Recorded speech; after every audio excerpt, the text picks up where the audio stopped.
आपके साथ निधि वासंदानी। पिछले कुछ दिनों से ये संकट गहरा गया दुनिया के सामने, क्या रूस यूक्रेन पर हमला कर सकता है? और इस बीच यूक्रेन की सीमा पर युद्धाभ्यास भी बढ़ गया है। तो आखिर क्यों रूस ने ये इल्जाम अमेरिका पर लगा दिया है कि अमेरिका धमकाने की कोशिश कर रहा है? कैसे संकट के बादल मंडरा रहे हैं यूक्रेन पर, देखिए जरा इस रिपोर्ट में।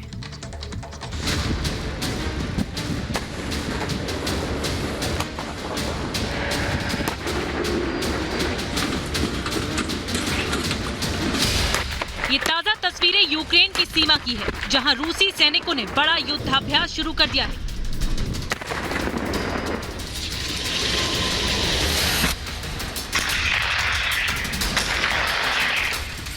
रूसी सेनाएं बेलारूस के सैनिकों के साथ मिलकर युद्धाभ्यास कर रही हैं।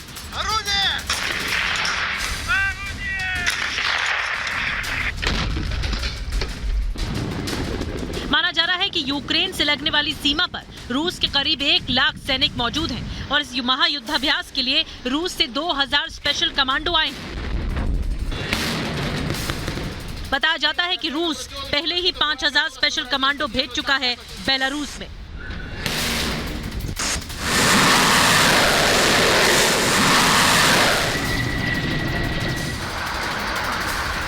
इन तस्वीरों में आप देख सकते हैं ये युद्धाभ्यास कितने बड़े स्तर पर हो रहा है। बेलारूस की सीमा पर हजारों कमांडो तैनात करने से ये डर सताने लगा है कि युद्धाभ्यास के नाम पर रूस और बेलारूस पड़ोसी यूक्रेन पर कभी भी हमला कर सकते हैं।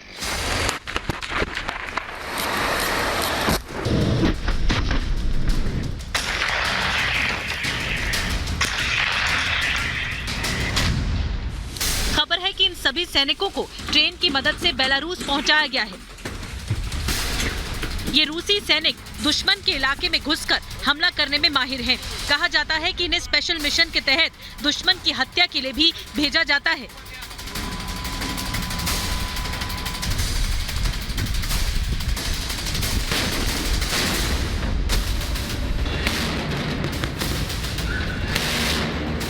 रूस और बेलारूस की सेना अपनी युद्धक तैयारियों को परख रही है।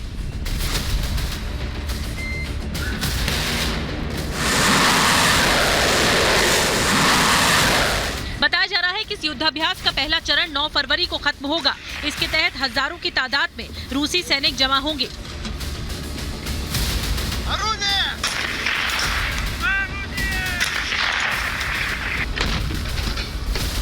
इसके बाद 10 फरवरी से युद्धाभ्यास का अगला चरण शुरू होगा। इसके तहत अगले 10 दिनों तक रूस और बेलारूस के सैनिक विदेशी सेना के हमले को मुंहतोड़ जवाब देने का अभ्यास करेंगे।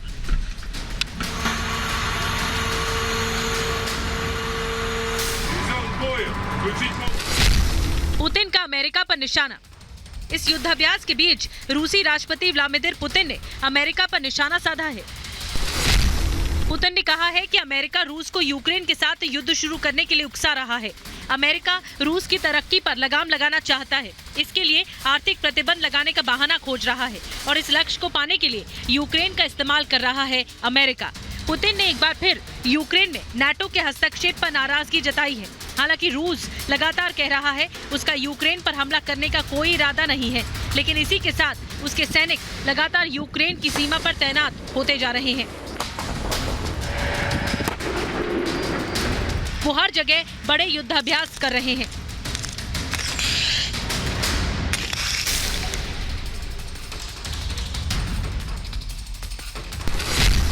सैनिक क्षमता बढ़ाएगा यूक्रेन।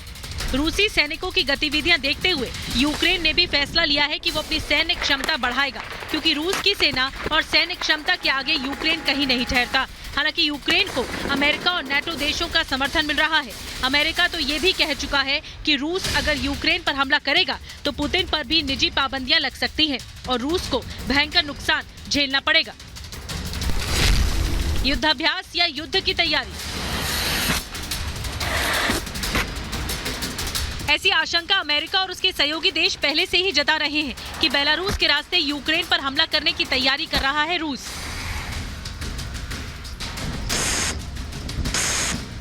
बेलारूस रूस का मित्र देश है। बेलारूस की सेना भी रूस के साथ तैयारी कर रही है। हालांकि कि कितने बिगड़ सकते हैं हालात, ये युद्धाभ्यास की इन तस्वीरों से देखकर ही समझा जा सकता है। Bureau report, Republic Bharat. और भारत सफलता के नए आयाम छूता चला जा रहा है। भारत अपनी ताकत का इजाफा कर रहा है। अंडमान और निकोबार से भारत ने ब्रह्मोस और एंटी शिप मिसाइल को लॉन्च किया है। देखिए जरा।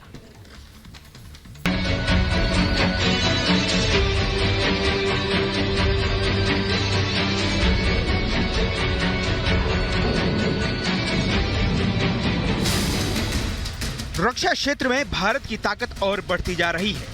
बुधवार को इसी कड़ी में दो मिसाइलों का सफल परीक्षण किया गया। ब्रह्मोस मिसाइल का सफल परीक्षण, उड़न मिसाइल का सफल परीक्षण। भारत की ताकत को दर्शाने के लिए ब्रह्मोस और उड़न एंटीशिप मिसाइल को अंडमान निकोबार द्वीप से लॉन्च किया गया। अंडमान निकोबार कमांड ने एक ट्वीट करके इसकी जानकारी दी। ट्वीट में लॉन्च का वीडियो शेयर करते हुए कहा गया कि एनएससी नेवल कंपोनेंट ने ब्रह्मोस और उड़न एंटीशिप मिसाइलों का सफल प्रक्षेपण किया गया है, जो कि हमारे द्वीपों की रक्षा के लिए हमारी क्षमताओं को दर्शाता है। सुपरसोनिक क्रूज मिसाइल है ब्रह्मोस। ब्रह्मोस एक सुपरसोनिक क्रूज मिसाइल है, जबकि उड़न एक एंटीशिप मिसाइल है। कुछ दिन पहले ही सुपरसोनिक क्रूज मिसाइल ब्रह्मोस को अरब सागर में स्वदेशी नौसैनिक युद्धपोत INS चेन्नई से दागा गया था। यह मिसाइल लंबी दूरी के लक्ष्य को निशाना बनाकर नौसेना के विध्वंसक युद्धपोत को ताकतवर और अजेय बनाएगी। इससे पहले भारत ने ओडिशा में बालासोर से ब्रह्मोस सुपरसोनिक क्रूज मिसाइल के एक नए रूप का भी सफल परीक्षण किया था, जिसकी मारक क्षमता लगभग 400 किलोमीटर तक है। भारत अपनी नौसेना की शक्ति लगातार बढ़ाने की कोशिश कर रहा है। इस बार रक्षा बजट में नौसेना का बजट खास ध्यान में रखकर किया गया है। नौसेना का बजट बढ़ाया गया है। नौसेना के रक्षा बजट में यह बढ़ोतरी ऐसे समय पर की गई है जब चीन और पाकिस्तान की नौसेनाएं हिंद महासागर के लिए नापाक मंसूबे बनाए हुए हैं। खासकर चीन, जो कि लगातार अपनी समुद्री ताकत को बढ़ाता जा रहा है। माना जा रहा है कि चीन के पास इस समय दुनिया की सबसे बड़ी नौसेना है और चीन लगातार हिंद महासागर पर टेढ़ी नजरें गड़ाए हुए है। चीन की किसी भी हरकत का सबसे ज्यादा असर भारत पर पड़ सकता है। इसी के चलते भारत भी अपनी समुद्री शक्ति बढ़ाने में लगा है। भारत ने पिछले कुछ दिनों में ब्रह्मोस जैसी घातक मिसाइलों के परीक्षण किए हैं और इन सफल परीक्षणों से दुश्मन के माथे पर चिंता जरूर बढ़ी है। Bureau report, Republic Bharat. तो एक तरफ तो रक्षा क्षेत्र है जहां पर भारत लगातार नए आयाम छूता चला जा रहा है, तो दूसरी तरफ समंदर में भी अपनी ताकत, अपनी धमक का एहसास करा रहा है प्रोजेक्ट 75। अब ये प्रोजेक्ट 75 क्या है, इसमें कितनी पनडुब्बियां शामिल हैं और एक और खास पनडुब्बी है वागीर। इसकी खासियतें क्या हैं, आइए जानते हैं।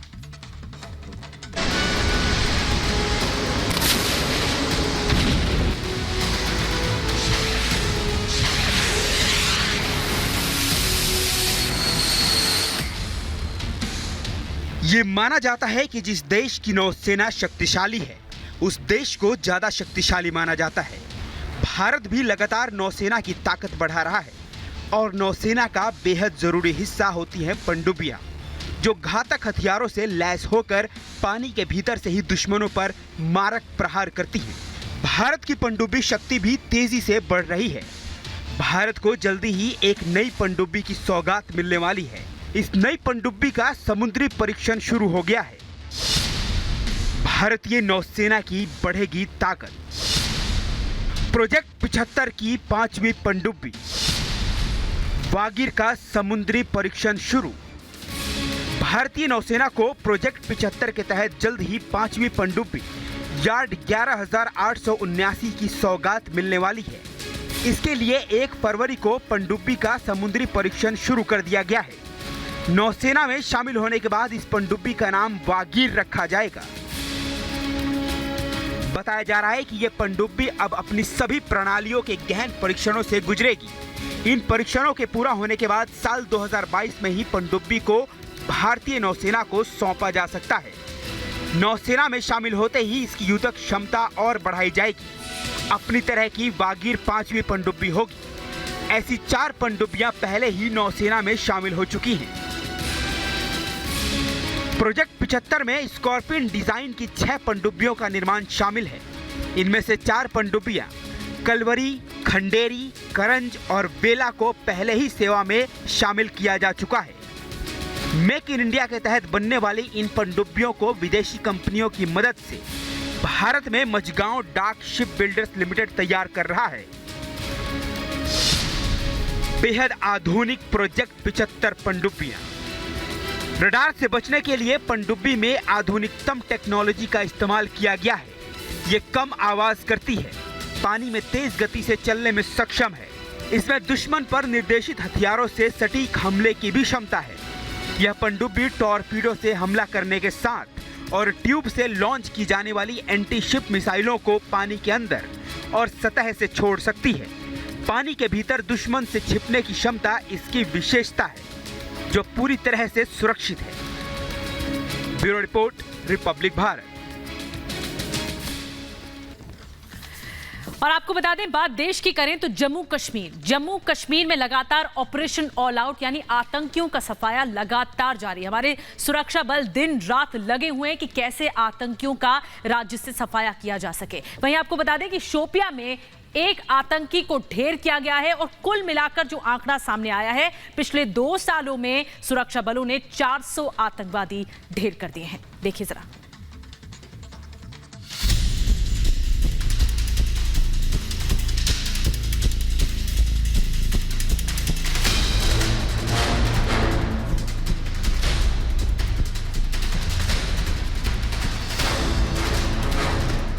दक्षिण कश्मीर के शोपिया जिले के नादिगाम इलाके में सुरक्षा बलों और आतंकियों के बीच मुठभेड़ में एक आतंकी ढेर हो गया। सुरक्षा बलों के इलाके में आतंकियों के छिपे होने की सूचना मिली थी।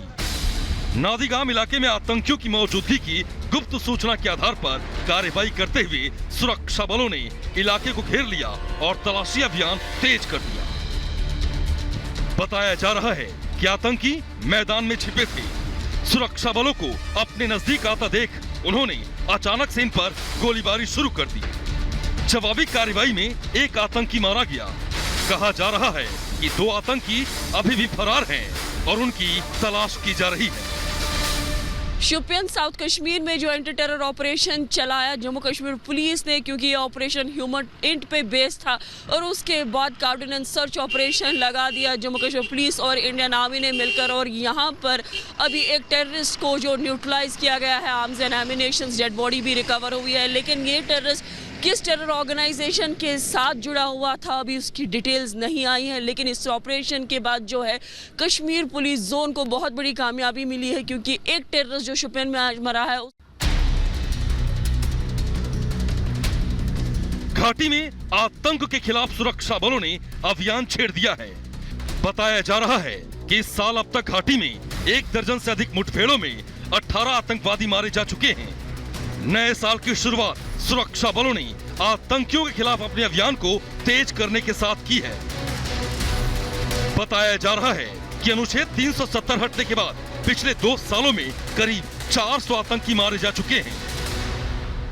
पिछले 2 साल में जो है 400 टेररिस्ट को जो किल्ड है उनका टोल आज सामने आया। और साथ साथ ये भी देखने को मिला है जब आर्टिकल 370 का एब्रिगेशन हुआ उसके बाद कश्मीर में जो है सिचुएशन में काफ़ी ज़्यादा सुधार आया है। और जो back to back anti terror operations जो जम्मू कश्मीर पुलिस और साथ साथ इंडियन आर्मी ने मिलकर किए हैं, उससे काफ़ी ज़्यादा स्थानीय जो सिचुएशन है उसमें काफ़ी ज़्यादा फ़र्क पड़ा। और जो ये एंटी टेरर ऑपरेशंस लॉन्च हुए, मैक्सिमम ऑपरेशन जो है ह्यूमन इंटेलिजेंस पे लॉन्च हुए थे।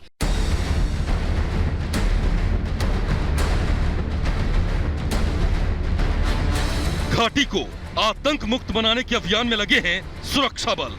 ये पहले भी कहा जा चुका है कि आतंकवाद पर भारत जीरो टॉलरेंस की नीति पर काम करेगा। Bureau report, Republic Bharat.